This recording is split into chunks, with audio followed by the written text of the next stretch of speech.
Selain calon presiden, siapa yang bakal diusung partai politik untuk menjadi calon wakil presiden juga tengah menjadi sorotan. Geliat partai politik untuk menunjukkan tokoh pilihannya juga sudah mulai terasa.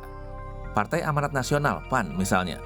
Saat Rakornas, Sang Ketua Umum Zulkifli Hasan melempar kode dukungan duet Ganjar Pranowo dan Erick Thohir. Ganjar ada Pak Erick, Pak. Ini, Pak. Kelihatannya harmonis, Pak. Iya.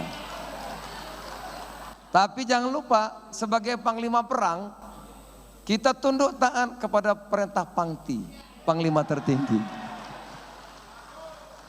Itu serah Bapak. Tapi, kode dukungan itu sepertinya belum sepenuhnya didukung partai lain yang menjadi teman PAN di koalisi Indonesia Bersatu. Golkar misalnya yang menyebut bakal kandidat di Pilpres 2024 harus disepakati 3 partai di koalisi Indonesia Bersatu, yakni Golkar, PAN, dan P3. PAN, Golkar, dan P3 adalah 3 entitas politik yang memiliki pandangan dan juga sikap ideologi yang serupa. Itu diputuskan mudah-mudahan hari ini yang dirintis oleh Presiden.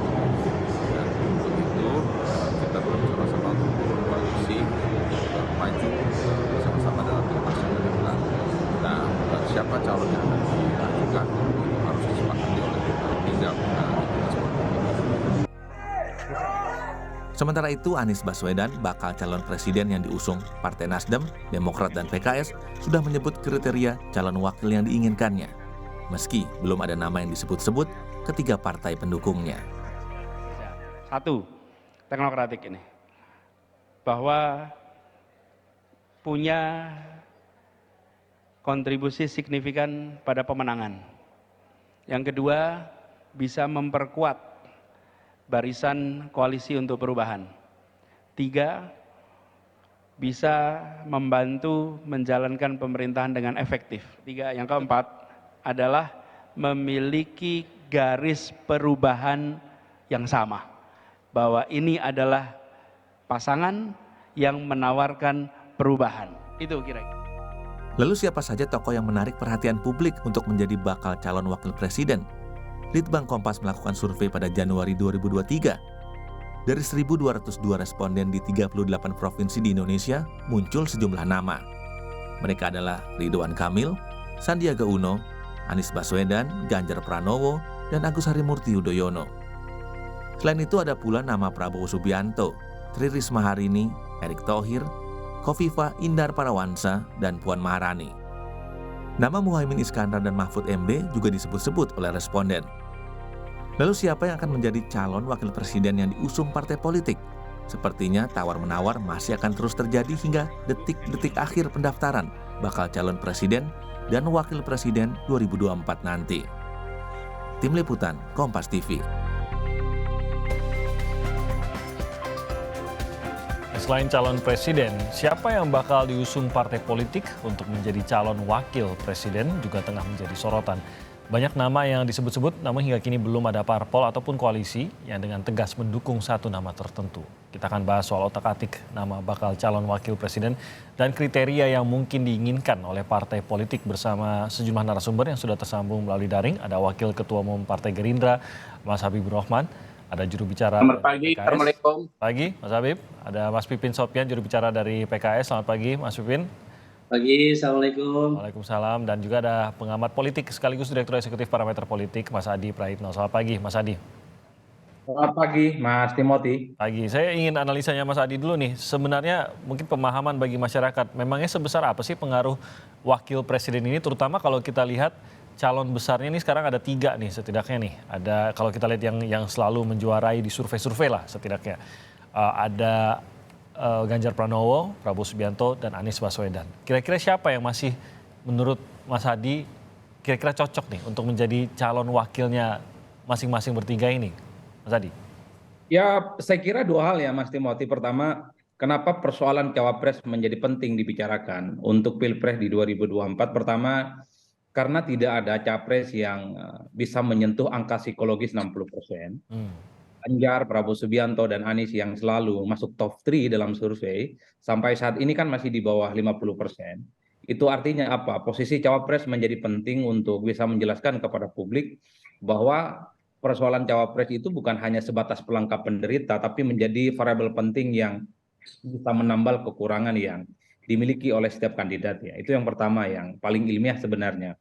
Yang kedua, tentu setiap capres karena tidak mencapai 60%, maka pastinya mengkalkulasi betul gitu ya, kira-kira basis argumen apa yang kemudian bisa dilengkapi oleh mereka, terutama untuk menambal kekurangan peta politik secara elektabilitas. Misalnya Ganjar Pranowo misalnya, kan salah satu kekurangannya adalah di Jawa Barat misalnya, ataupun di Banten, ataupun di Sumatera secara umum.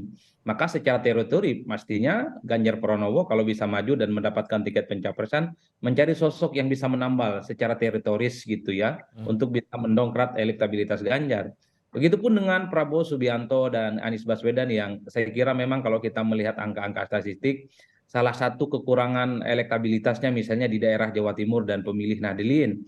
Jadi wajar kalau kemudian misalnya di koalisi Indonesia Perubahan atau koalisi perubahan dan koalisi Gerindra dan PKB, nama Hovifah seringkali muncul dikait-kaitkan, Iya. meski secara deklaratif ya, karena Hovifah itu dianggap memiliki 3 kelebihan dibandingkan yang lain. Hovifah secara teritori misalnya bisa melengkapi kekuatan politik di Jawa Timur, sesuatu yang selama ini misalnya kurang terlampau dimiliki oleh Prabowo dan Anies.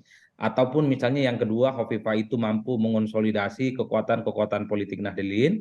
Dan yang ketiga tentu saja Hovifah dianggap sebagai sosok yang dianggap mereplika politik kelompok perempuan. 3 hal ini yang seringkali kenapa kemudian Bu Hovifah sekalipun tidak pernah menyatakan ketertarikannya untuk maju Pilpres, selalu dikait-kaitkan baik dengan Anies Baswedan ataupun sempat beberapa waktu yang lalu dengan Pak Prabowo Subianto. Saya kira 2 variabel ini ya Mas Timothy yang bisa menjelaskan kenapa persoalan cawapres menjadi penting dan signifikan. Sekalipun misalnya di Indonesia di koalisi perubahan itu ada nama AHY yang sepertinya ngotot, ataupun misalnya jagoan PKS Pak Aher yang tentu saja berharap betul bisa mendampingi Anies Baswedan, tapi kalau dalam kalkulasi politiknya mungkin belum pas, belum firm, maka persoalan cawapres akhirnya diputuskan untuk diserahkan kepada Anies ataupun kepada Nasdem dan partai koalisi yang lain. Sementara Gerindra dan PKB, siapapun nantinya yang akan diusung, kalau kita melihat fatsun politiknya, itu kan harus persetujuan antara ketua umum mereka, Prabowo Subianto dan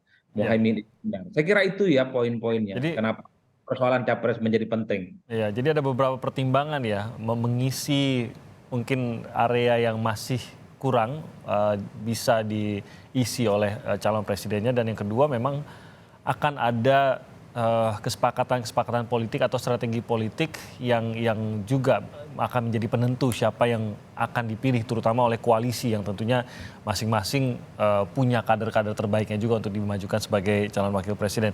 Nah, saya ke Mas Pipin, tadi kita sudah mendengar kriterianya yang diinginkan dari calon presidennya gitu. Apakah PKS bisa mengatakan bahwa kita punya kriteria yang tepat sekali seperti yang sudah diceritakan oleh Anies Baswedan tadi? Ya, bagi PKS kami sangat rasional. Jadi ketika target hasil musyawarah majelis syuro kemarin adalah bahwa kita menang pada 2024, maka secara rasional kita berhitung.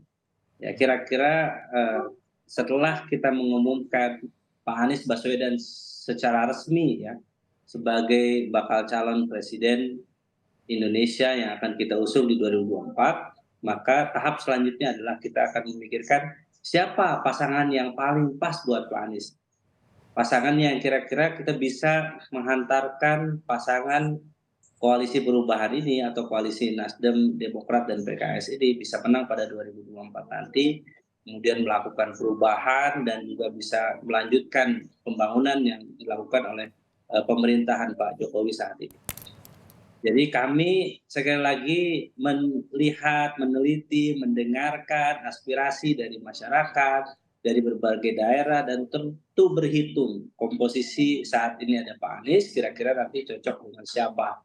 Saya kira Bang Adi tadi sudah sangat piawai ya memetakan kira-kira mana yang paling pas nanti untuk capres dan kemudian capres ini.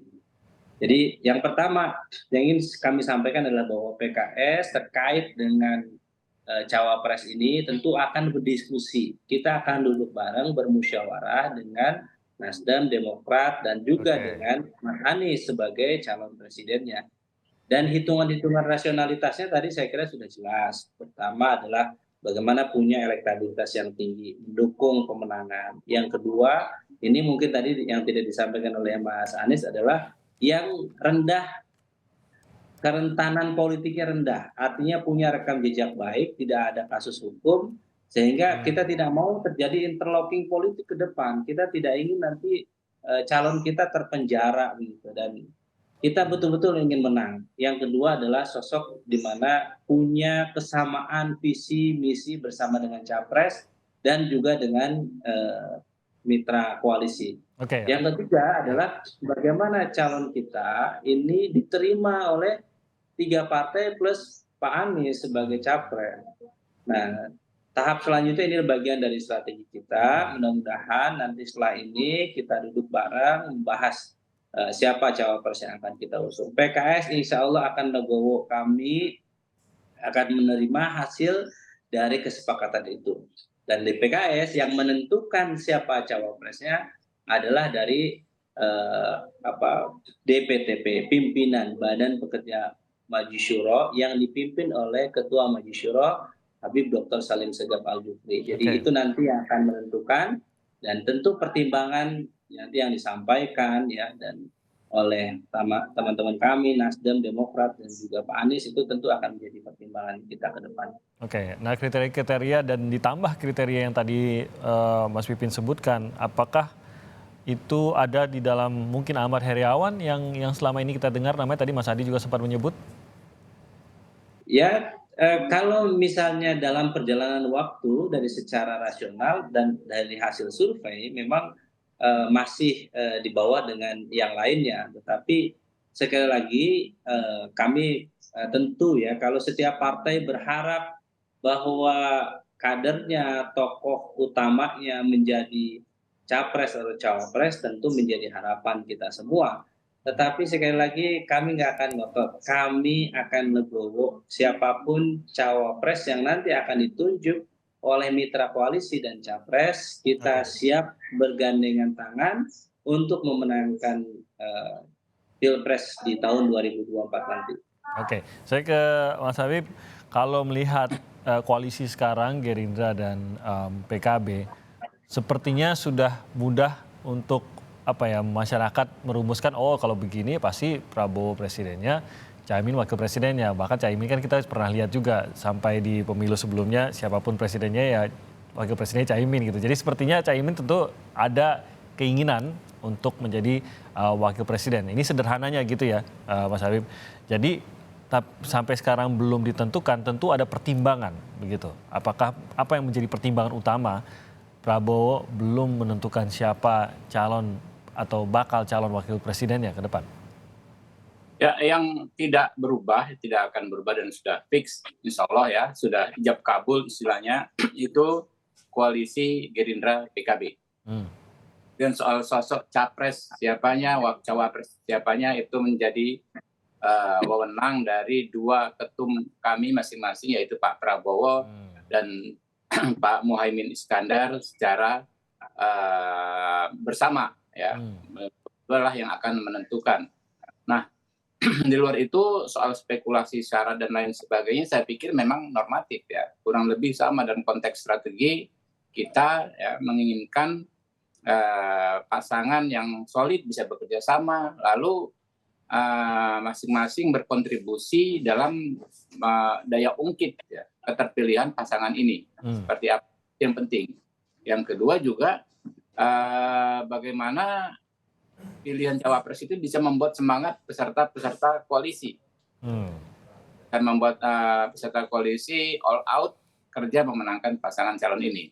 Nah, hal yang penting sebetulnya ini berlaku semua menurut saya adalah soal momentum kapan capres dan cawapres ini diumumkan. Karena dalam sejarah pemilihan umum presiden secara langsung nggak pernah ada pengumuman capres dan cawapres itu setahun sebelumnya. Itu menjadi salah satu strategi utama untuk mendongkrak elektabilitas di saat-saat yang genting pengumuman sosok capres dan cawapres yang fix.